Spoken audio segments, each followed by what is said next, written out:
Now, you made a comment, and I'm not harping on this, but again, I'm just telling you I'm like the ghost of Christmas present.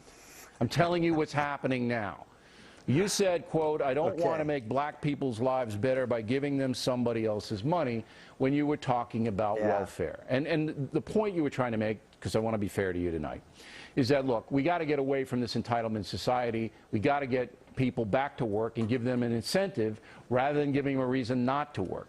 But you threw in black people when most of the people, as you know, on welfare are white people. Do you think that's going to be a problem? No, it's not going to be a problem. First off, the overall point that you made is exactly correct, and I was talking about not just in that quote, but throughout the course of my conversation. I looked at that, and I didn't say that. If you look at it, what I started to say as a word, and then sort of changed, and it sort of came out, and people said I said black. I didn't. No one in that audience, and I've talked to a lot of people. No, we looked at it, and it is a little blurry. I looked at it very closely. All right. It is. I'm going to take you on your word. I don't use.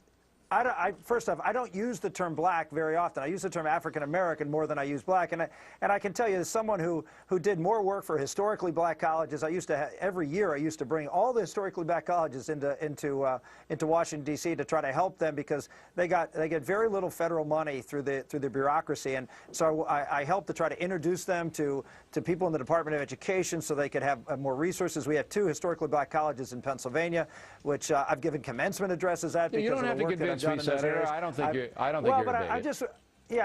I'm not saying it's a bigot, but I'm just saying that I'm actually proud of my record in working in these communities, and so I think sometimes you want to give someone the benefit of the doubt if it's a little bit of a absolutely, blurred word. I think that's the fairest thing to do. All right, Senator, we hope we'll be talking to you down the road. We appreciate you coming on this evening, and congratulations in the Iowa deal.